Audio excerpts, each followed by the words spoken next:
And we're live. Good morning, everybody, and welcome to our webinar, creating a win-win compensation plan. We're so excited that you have decided to join us and really bless us with your time. And as always, I'll lead with saying we respect your time and we know that.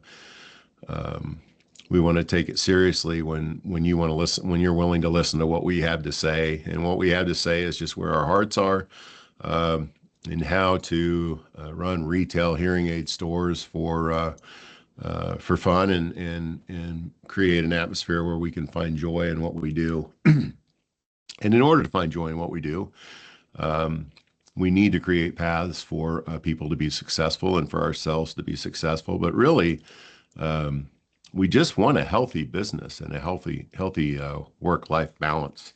That's our wish for you as we start today. My guest is again Cade Simpson, who really is the force behind Acuity and Acuity Retail and leads the team and leads it well with in many of these tools. And so we're going to today ask for you to feel free. This is probably a question-rich topic. I'd invite you to put those in the chat box, and we'll answer any questions that we can at the end of the presentation.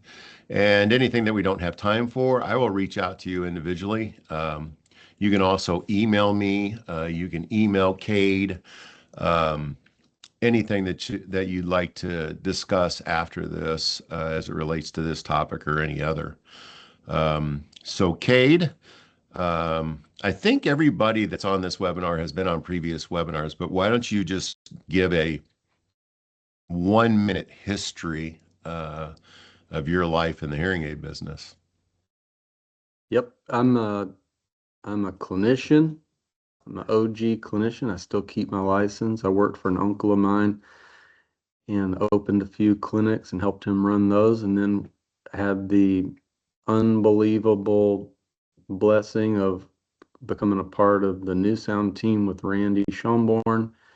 Was a clinician with him to start, and then was able to and earned the ranks of running the New Sound clinics, kind of right-hand man and with Randy.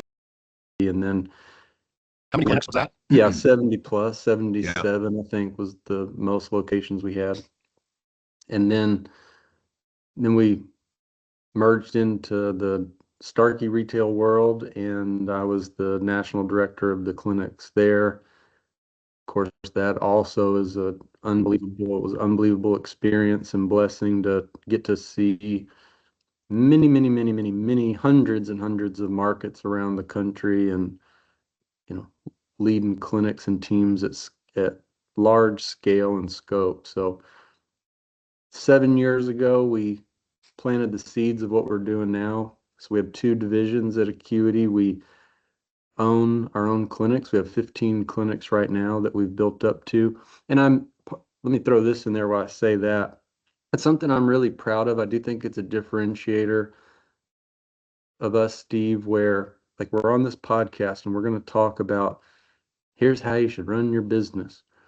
The stuff that we talk about in these webinars is what we actually do.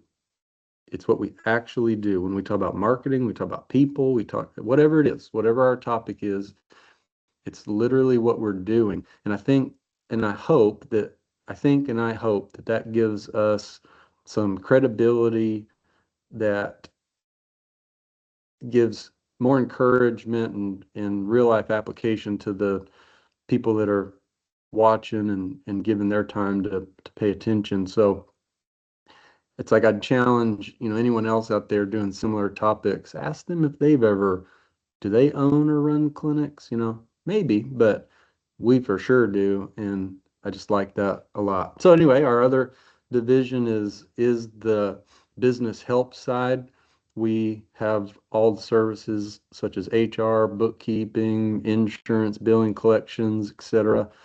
clinic ops training, financial control, strategic helps, you name it. If it's a tool that you need or a function that's needed to operate clinics, we have it because we have our own, but we also outsource and help other business owners in the world if they need that kind of help or want that kind of help in their own business. So here we are. That we've got our Acuity Network hats on, wanting to help the world out there, and it's we're going to share tools and ideas and thoughts that we actually use in our own clinics. So there you go, Steve.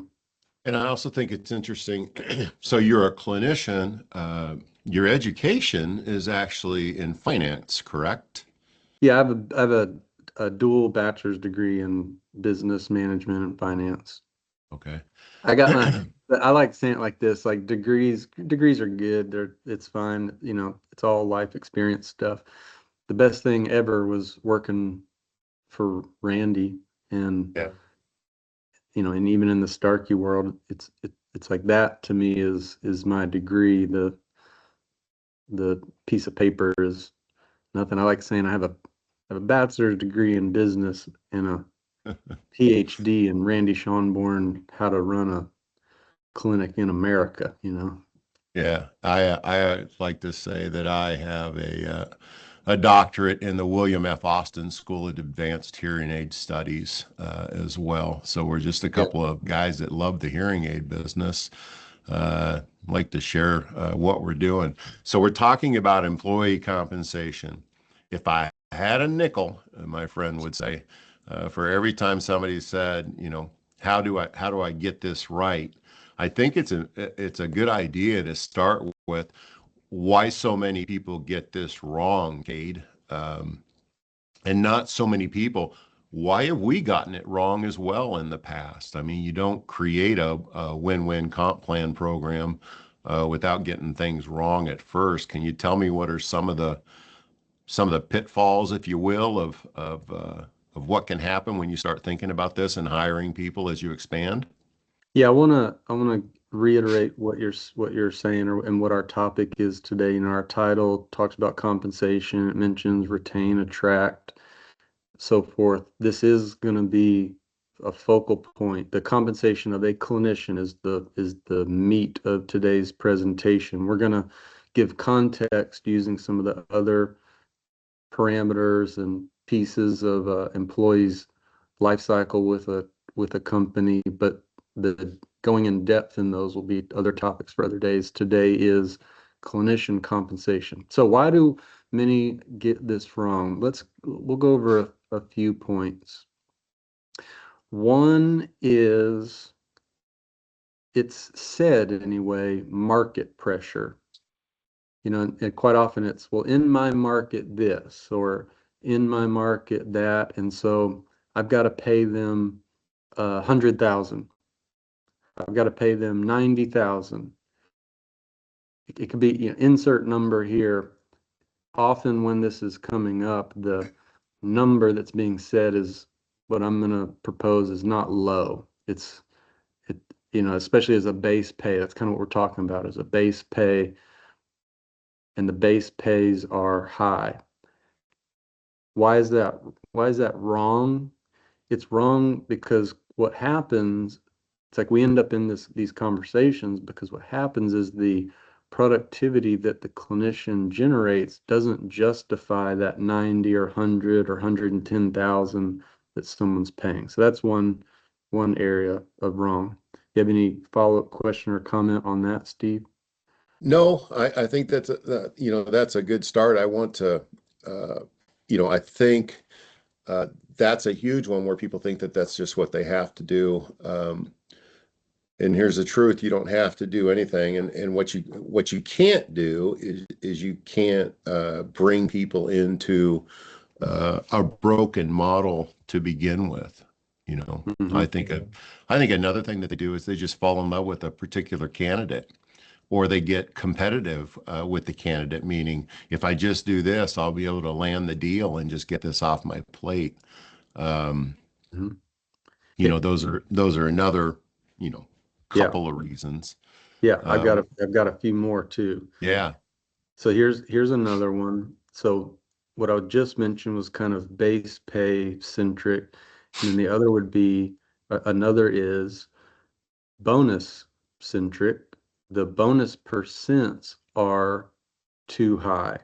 And this is oversimplifying this point. There's some but if this or if this, then it's little variations of the math. But let's say, for example, because we've seen this, somebody's bonus, a clinician's bonus is 20%.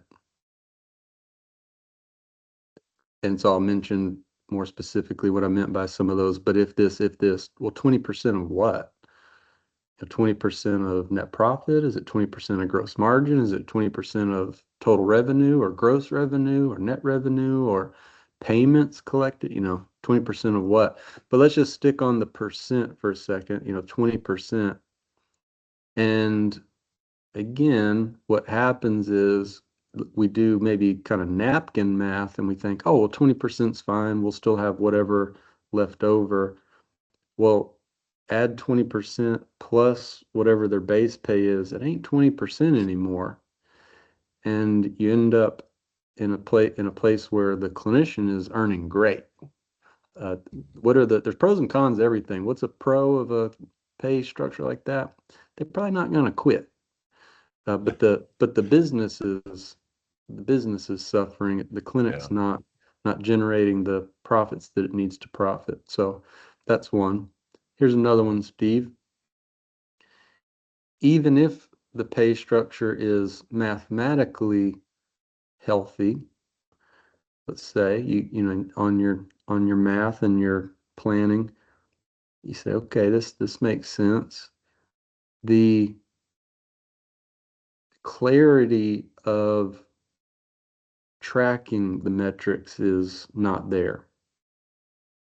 And what I mean by that is, how does let's say a clinician is paid on the work that they do. But in the system, whether you're using Cycle or Counselor or Blueprint or Suno, it doesn't matter. The the sales get put under nobody's name, for example, which we've seen. Well, then how do you know when it's time to pay the bonus what they actually sold versus maybe what somebody else sold? Especially once you have multiple clinicians working for you, it becomes exponentially more important or more and can be more confusing on who actually sold what. And therefore you can totally demotivate because it's like, well, I'm never going to earn a bonus. This is too confusing. You want it to be lean and mean and clean and easy to understand. You want your teammates to know to have a good day, good week, good month. So clear goals and clear tracking. You want your staff. You want to reward uh, uh, solid performers. Mm-hmm. Uh, we talk about responsibility creep. Can you kind of address that a little bit more, and then also um, address the need for a strong onboarding process, which I feel like most people, and I mean most with a capital M, like 90%, don't really have an onboarding process. Well, when you mention the responsibility creep, what comes to mind there is again in the kind of oversimplified generalized version that I'll mention to make the point is let's say that people have a good pay structure. I'll mention, PCCs, for example, patient care coordinators, your front office staff, whatever you might call them, and you're paying them correctly. Maybe it's 17 an hour, 18 an hour, maybe 20 an hour, whatever is correct in that world. And then we have too many. So you're talking about responsibility creep, meaning we sort of the team, let's say, is saying, "Well, I'm busy, I'm busy, I'm busy, or I'm busy," or maybe they even look busy. They're showing up, they're working, they're hustling and all that, and we end up with too many. By and large, for example, on a PCC, you need one PCC for every 500 to 800,000 in revenue that you have. A single PCC and a clinician, if they are working well and the clinician's good and they're say generating, 700, 800,000, which would make them a pretty good clinician, the PCC can keep up. We know that the workload of that is such that they can and should keep up. So if they're not, and you feel like you need another PCC, it's probably not actually a case of their pay. It's a case of their efficiency or unleanness, non-leanness in the processes that we have to execute that 5 or 7, 800,000. So it's like if we had stores right next to each other and I am going to run it lean and do 700,000, competitors running not lean, also doing 700,000 though, but has two PCCs, well, I'm going to beat them on profitability in a huge way. And therefore, I can go buy new equipment faster. I can open the next store faster, invest in whatever is needed faster, rainy day fund, whatever kind of cash needs the business has. So head count matters. That's a get wrong. That's a responsibility creep offshoot. And then we'll talk a little bit Oh, more about this later. You're talking about the kind of attracting part. We get too quick to make an offer. We do we're in a rush to fill a spot, typically is when this happens, and you end up making an offer and people won't accept it. So we haven't given them the meet and greet and courtship that is deserved to have this marriage come together in a healthy way where it's a win-win for both.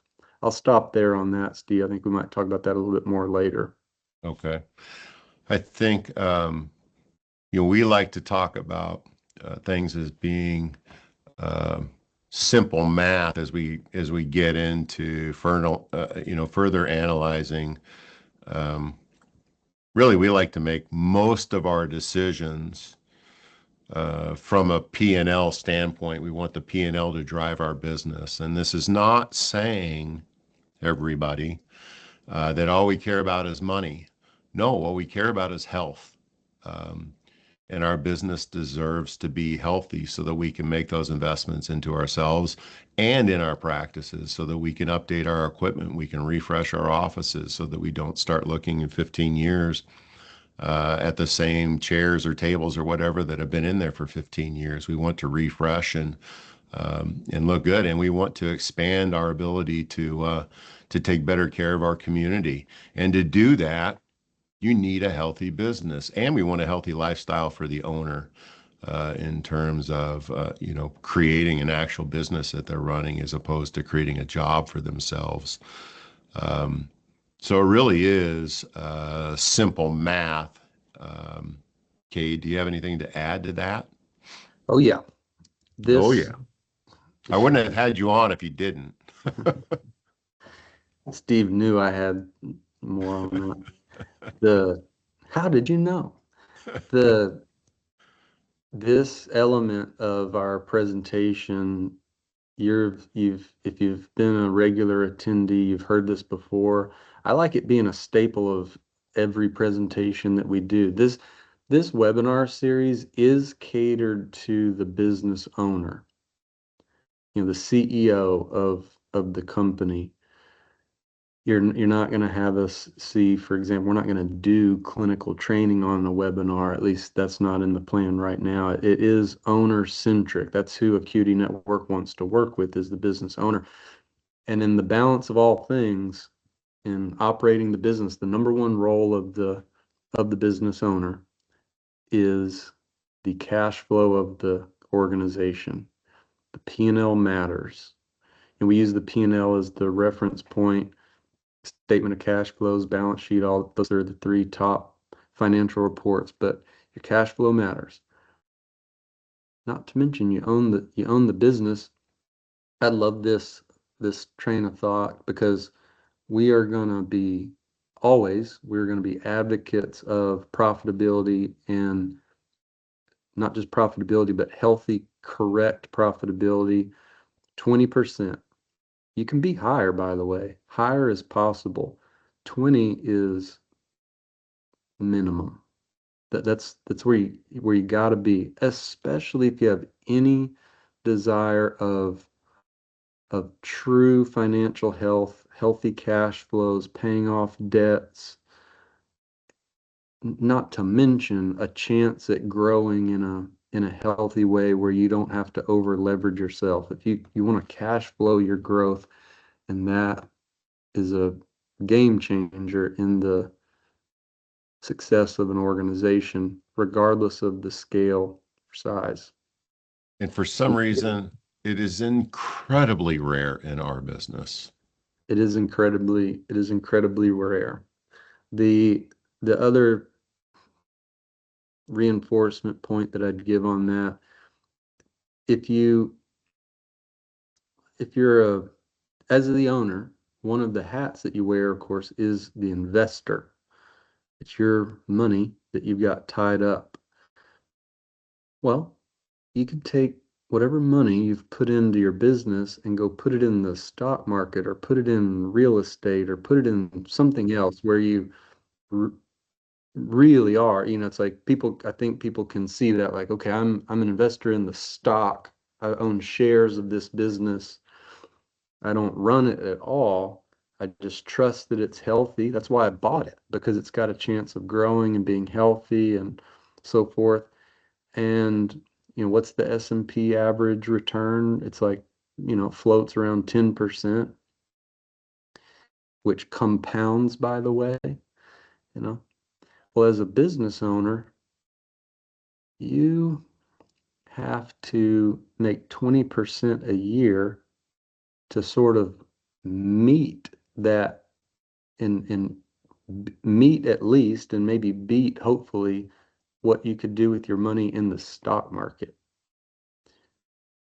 And I just love that train of thought. I think that's a good accountability partner to a business owner. Is my business better grow and generate profits in such a way that it beats what I could do if it was in the stock market? Because in the stock market, you don't have to deal with people, you don't have to deal with the stuff that goes along with actually operating a business. Hmm. So, but when you own a business, of course, you have to pay taxes. Whereas if you own the stock, you don't pay taxes until you actually sell it later, and the tax rate's not the same. So you got to be at 20%. This is just business law. This is investment law, that you got to be at 20% so that your investment is generating an income, an investment income return that is in a healthy nature. All right, let me talk about these P&Ls that are right here. There's two versions of it. The one on the left that has $100. What? My business does more than 100. Well, it's all just multiples. And in essence, if you look over to the right, it says 600,000. Okay, that's more like a single clinic. But the at the end of the day, if you look down at the total net revenue percentage, that $100 and that 600,000, this is right above the first dark black line. You see that they both say 100%. So whatever your revenue is, it's all 100%. There's only 100 pennies in every dollar.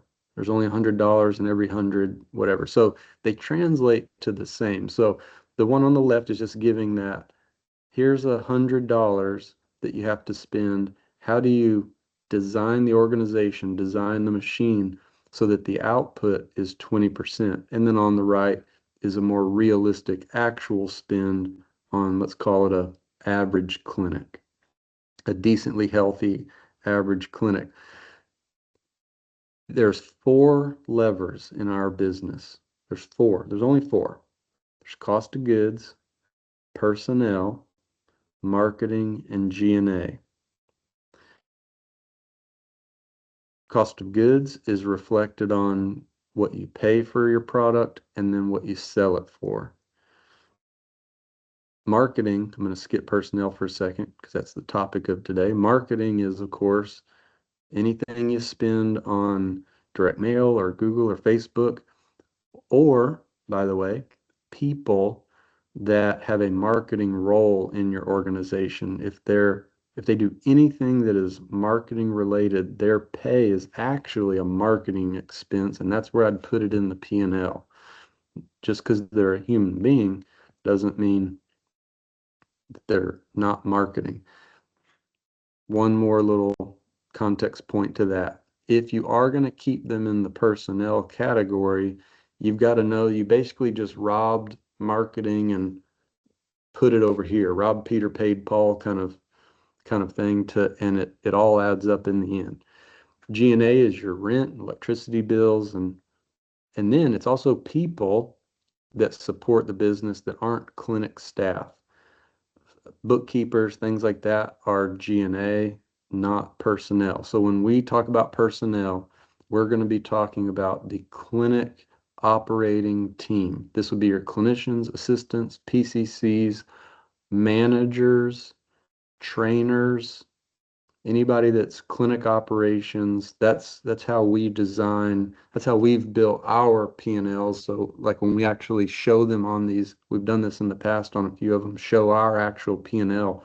That's how we have it designed. Marketing staff that we have is under the marketing. Back office, finance, HR stuff is in the G&A. So these percentages all add up, and voila, you end up with a net operating income of 20%. I put slightly different numbers in each just to show that there can be variations from one category to the next. And at the end of the day, you got to design the machine to generate 20% profitability. One more little analogy on that. Again, I just love this way of thinking with we're the architects, the owner is the architect of the business, not any different, but say than a person that builds race cars. And you've got to put the right parts in place together that generate the most efficient power to get that power to the ground so the car runs as smooth, healthy, and strong and fast as it can. If you put the wrong parts together, it won't run right. So if you're at, 0 or really low, certainly less than 10% profitability becomes to me, what are we doing here? What are we doing? We are barely getting by. We're not getting the return as an investor. We're not saving money the way that we need to or could or should in order to grow or have rainy day fund, whatever it is. We got to design the machine and put the right parts together so that it naturally generates the 20% net operating income. Well, next we're going to share. We're not making the claim that this is the only plan. We are making the statement that this is the only plan that we use, which is another thing that I know from my experience in really being in hundreds, maybe even thousands of stores, and interacting with certainly thousands of owners and clinicians, that there are often 10 different providers in a business on 10 different comp plans. I'm going to recommend to everybody on this call that you identify a good comp plan for your business. And your goal should be to have everybody on that comp plan either tomorrow or 10 years from now or whatever, however you can make that happen. But this is the plan that we use at Acuity. And our goal, if it's not feasible to do in day one, we want our entire crew to be on this plan because it's healthy for the business and it's great for the provider. Steve, yeah, you could add that back to the what do we get wrong?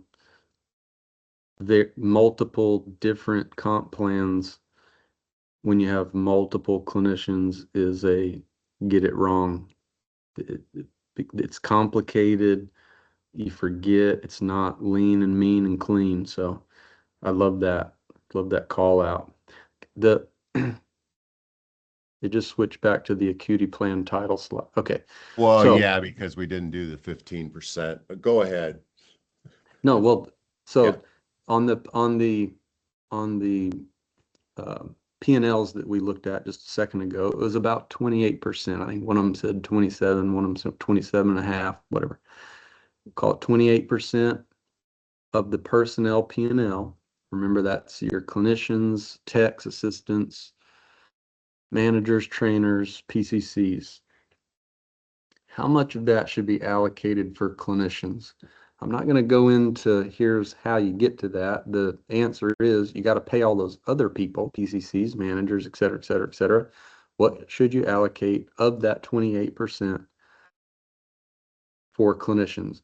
Now, it's not 15% of the 28%, meaning 28% times 0.15 equals whatever that would be, 6, something like that. It's it's it's as if this line, this 15% line is on that P&L. So the clinicians are 15% of the total revenue of the business.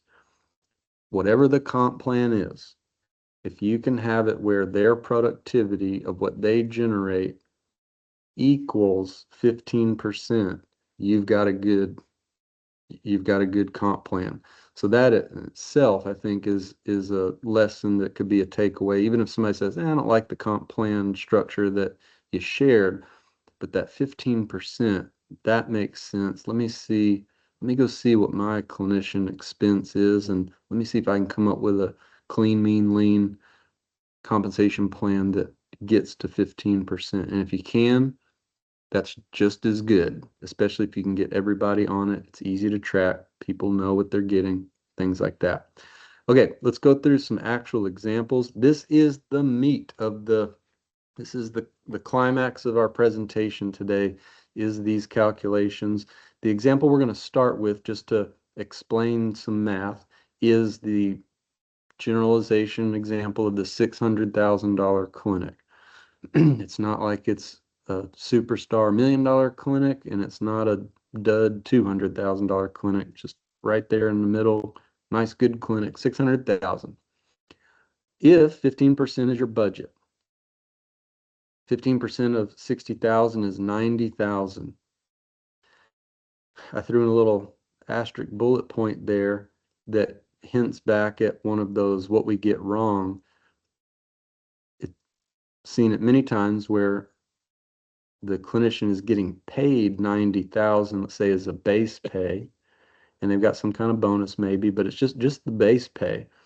If you're paying close at or above the 90,000, the clinic is at risk of not being profitable in a healthy state.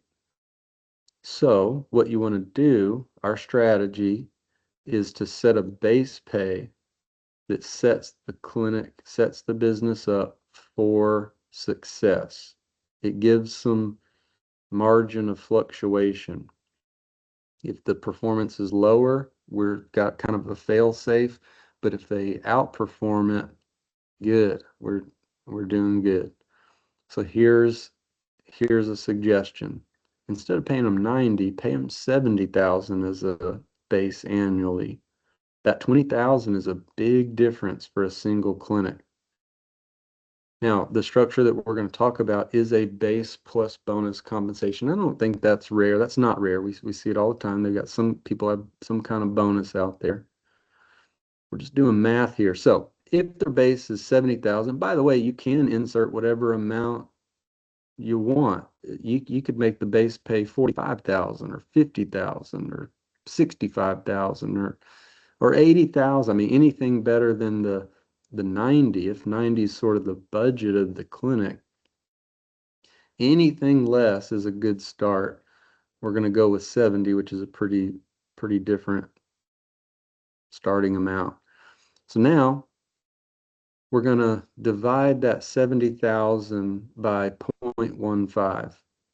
What that does is that tells us here's how much revenue or payments the clinician needs to generate with their own two hands in order to earn that first 70,000. So in this case, it's 466,66666, All right. Let's divide that by 12 months. That gives us 38,888,888,888. This becomes the threshold that they need to generate every month in order to earn the first 70,000 that we've paid them. Now, what's insinuated in this is that we like monthly bonuses. We've seen and done yearly, quarterly. What happens with those where it's quarterly or yearly, you kind of lose steam. It's like maybe a clinician has a bad first month or something like that, and they just and it's so far away, or it's so far away they're like, well, we'll catch up anyway. It just doesn't have the insistence of let's go make each month. Our businesses, your rent is due every month. Your electric bill is due every month. Every month, a clinic starts back at zero. We need every month to be healthy, not just the quarter. So that's another thing is whatever your bonus plans are, pay them every month. All right. 38, I want to 888. jump in and just Sure. as something that comes to mind when you say that. When we just talked about it's important that people get on the same type of comp plan. That's because it's scalable. Some people might, if you're paying not monthly bonuses, and you're saying, well, there's just no way I could get through it. I have 50 clinicians, or I can think of a friend of ours, Cade, that has over 100 clinicians, and he was talking to you recently about, my goodness, I'm spending so much time doing payroll. Well, if you had an easy comp plan and you had a plug and play comp plan, it's scalable. You don't have to spend all that time doing payroll because Mhm. it's everything that we do at Acuity is to drive towards scalability, a rinse and repeat.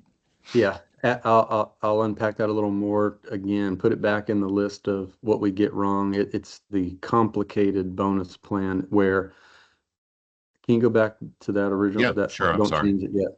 The, the, it's like maybe we have a good plan where mathematically it comes out to 15%, but it's this amount minus credit card fees, minus this, minus this, minus this, minus this. And so you have to do all these crazy calculations versus if we can just calculate it simply and still hit the number, we're doing good.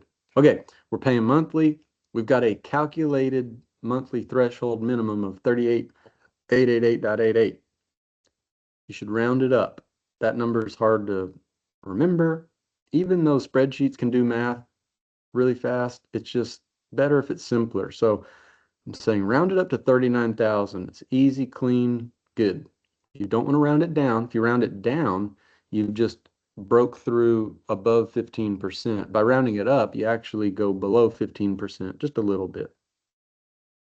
So threshold of 39,000, and then their bonus now can't be more than 15%. You could pay 10%, you could pay 5, you could pay 12, 13, 14. You can't pay more than 15%, otherwise you break the math. So that's the basis of the structure. We're going to look at real life scenarios. We've got two of them that we want to share here. Let's go to the next slide now. Okay, I said this early on in the parameters of, if you're at risk, if you're paying 90,000, let's say as a base, but they don't do 600,000, we're in trouble. So what if we hire this person on, but the clinic only generates 500,000?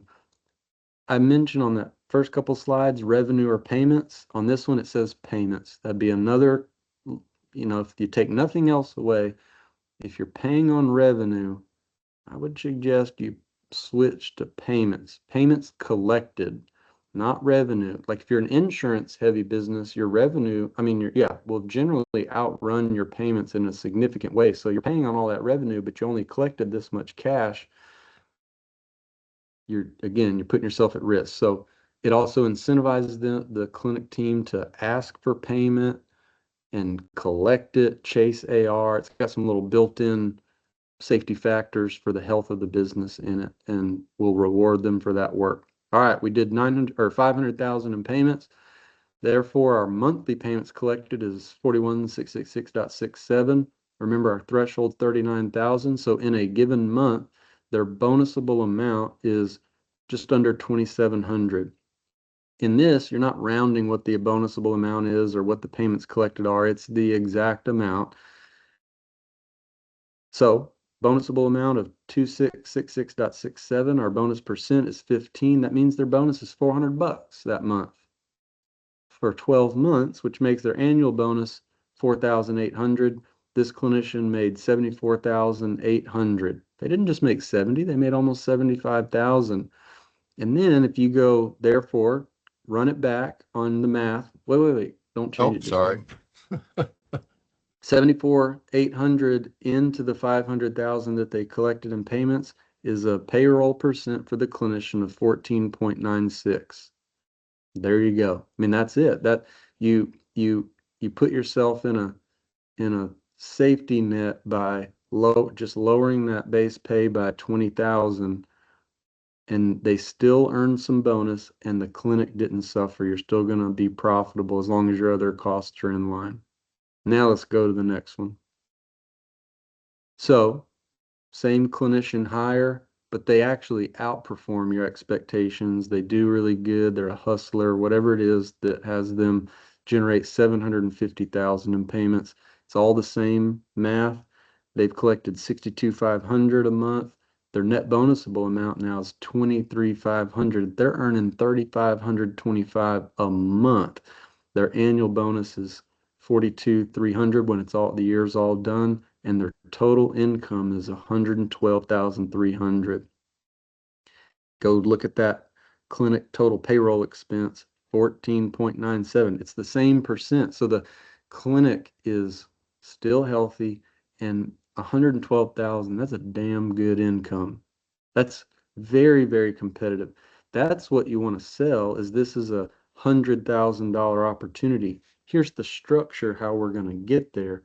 But it's a great opportunity, and we rewarded their performance. Sky's the limit. Whatever you can generate, we'll pay you for. We just have to have a good math calculation in order to get there.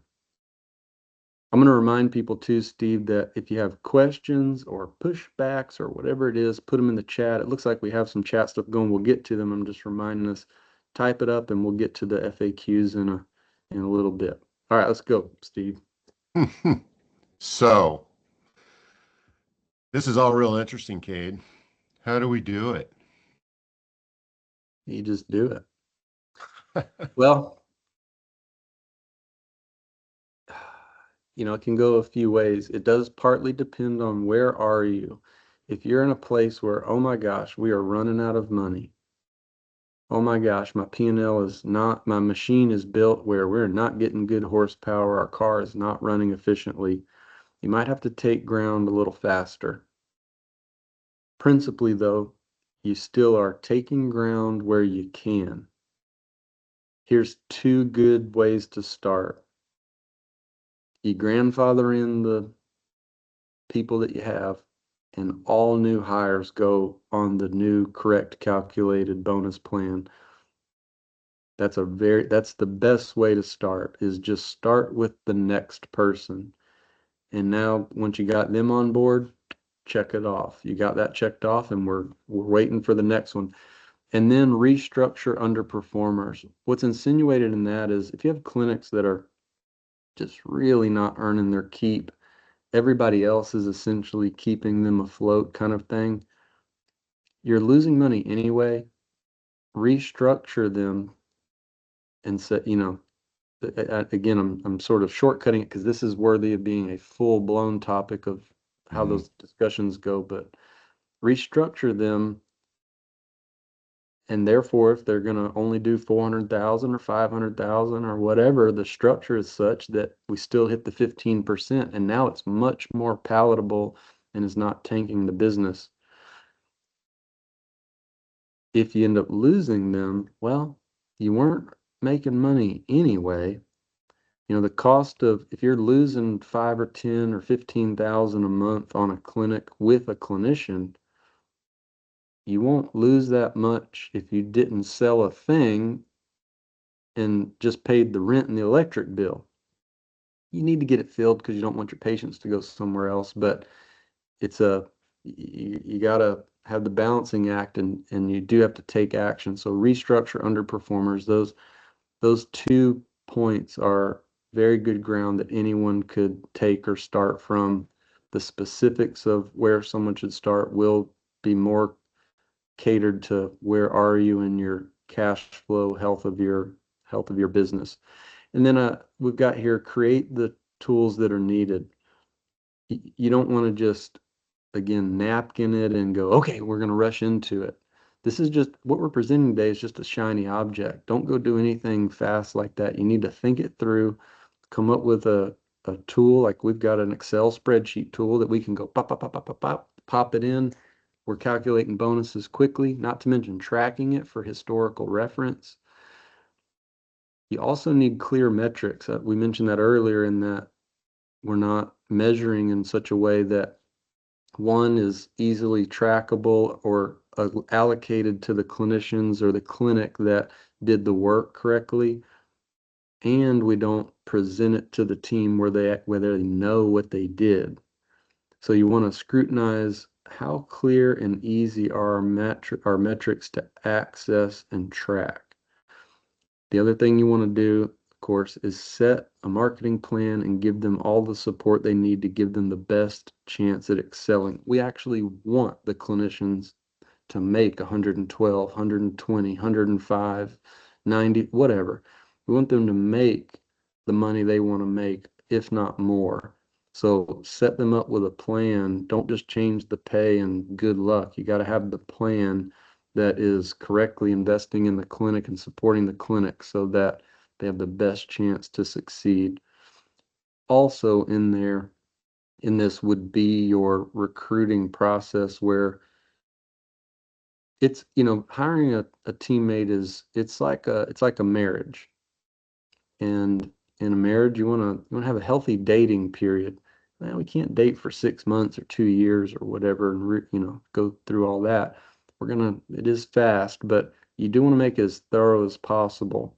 You want to bring them to you, let them spend time in the clinic, take them out to dinners and lunches, and they get to see you and fall in love with you as much as you get to fall in love or out of love with them. So that element of recruiting is very, very valuable, so that when they're saying, they're coming to you saying, well, I need to make 90,000. We go through the courtship with them, and then we make them an offer that's base pay, not 90,000. We've got a much better chance of showing them what's possible. You're showing them the metrics of their opportunity. You're showing them the business plan. That builds credibility. We show them. We show our candidates. Here's the patient visits. Here's our marketing plan. Here's what the clinic did last year with the person that was there before, or whatever it is. Here's what we expect you to make. Here's what we expect. Here's what our clinician, more or less, therefore they can do the math, knowing their structure. Here's what you would make if you did the same as they did. If you do more, it's more. If it's less, it's less. But you're giving them all the context and confidence that you're not going to earn 70,000. You're going to earn 90, 100, 110.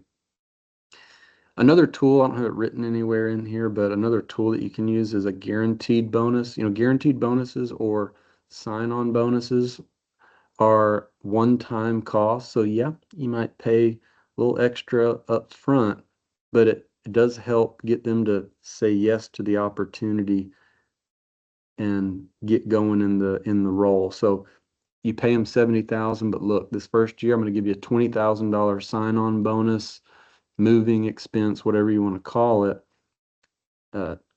What I'd recommend is you pay it in thirds. You pay part of it up front.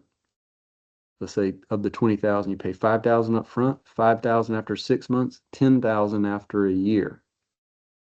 they got to stay with you to earn it all. So you're at least going to get a year out of them, and you're not putting that whole 20,000 at risk if they bail on you in 2 or 3 months or something like that. So those guaranteed bonuses could be, $10,000 or 15 or 20 over a 6 month period. And so you say, look, we're going to put you in place. We're going to give you a guaranteed bonus for 6 months of this amount. You still have your core bonus plan in place. Whichever one's higher is what we'll pay. You're going to be onboarding and doing a lot of training early on, and so you might not have as many opportunities. So we're going to pay you a guaranteed bonus because we believe in you and we know that you'll get there and earn it. I'm going to move on to career path as we have 9 minutes left and we want to end on time so that people can get back to work or grab some lunch. Um, Career pathing. So this is something that we've developed because you have a clinician. I've often heard it said, well, clinicians want to advance, and in our world, it's like advance to what? You want to manage people. You think it makes more money? Well, that doesn't necessarily make more money. And in fact, if you have somebody that's producing 1.2, 1.4, 1.5 million dollars a year, they're not going to make more money managing people. And what we do as owners, we tend to let that responsibility creep come in and we say, well, if we just give them an assistant, we can get more out of them. Well, we also erode our profit margin when we don't include it in the 15%. So Acuity has developed something that solves that problem and gives a clinician who's earning $150,000 a year an opportunity to earn 250 and still have it be a healthy consideration for the business. Yes, Steve, I have lost my screen. What in the world? The screen Oh, says associate yeah, clinician. Yeah. I got it. The this is a good even topic again for a full blown webinar. One of the strategies that we implement, it's like clinicians are the core machine of clinics. We like our clinicians earning more than managers earn. Or Managers more might, than they could earn anywhere else. or anywhere else, yeah. But just from the perspective of your own organization, you're actually incentivizing them to remain as a clinician. Clinicians are hard to come by. Nevertheless, there's two attributes or two perspectives on what we've written as the associate clinician or tech or assistant, whatever word you like to call them. There's two aspects to that. If a clinician or a clinic is doing really well, they're picking up more customers and generating good revenue and payments, we will reward them in the clinic by putting an associate clinician in there with them, but the math changes. Steve said this, it's still 15% budget. So now you've got to pay two people with a 15% budget. How do you do that? Well, what you do is you lower the bonus percent of the lead clinician that's been there. You also give a low percent of bonus to the associate clinician or the tech. You could give the lead clinician 12% and you give the tech 3%. So those add up to 15, of course. And you raise the threshold. If you got two people in the clinic, the productivity of the clinic needs to go up, and add the base pay of the lead clinician and the base pay of the associate clinician. Even though it's two people, mathematically it's the same as if one person earned that base. So if you're going to pay a lead clinician 70 and a associate clinician 50, or $25 an hour or something, well, that's the same as paying one person 120,000.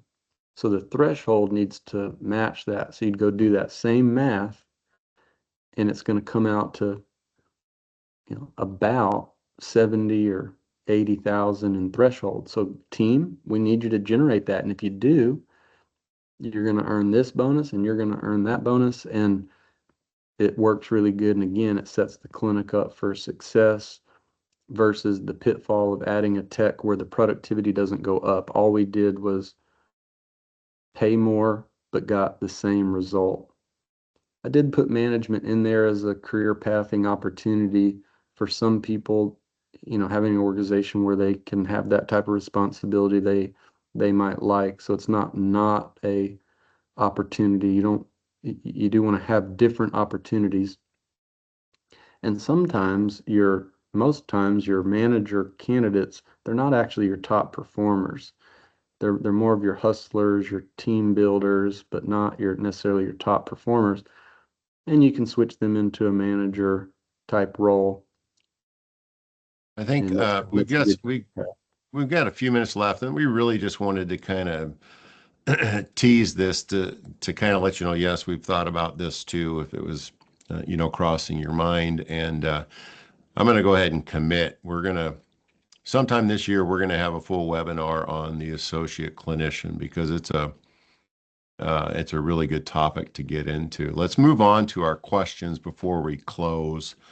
Right now And it if looks people, like yeah, we don't, yeah, right now it looks like we don't have any in the chat box, but if you have one, type it up. We got four type it minutes up. to go. If you don't type it in the next minute or so, we'll probably close her down. But Yeah, and I'll start the close by just again saying thank you to everybody for joining us, and thanks Cade for your effort. Thanks Sarah back there behind the scenes for doing such good work on this for us really every month. Um, and I want to end it with a call to action. I am a salesperson after all, and I would love to help you scale and grow your business. And I think a really good starting point for this is doing an analysis of your P&L and kind of cross-referencing your P&L with some comp plans that you have in place, or one comp plan that you have in place that you think is problematic, or you want to see what will work for my business in an effort to move forward. Um, we will absolutely spend 3 hours with you going over that and give you a full analysis of how we think that it would be beneficial for you to move forward. And we'll do that, free of charge, um, and explore opportunities to work together in the future off of that. So um, I see somebody is typing a question. typing something.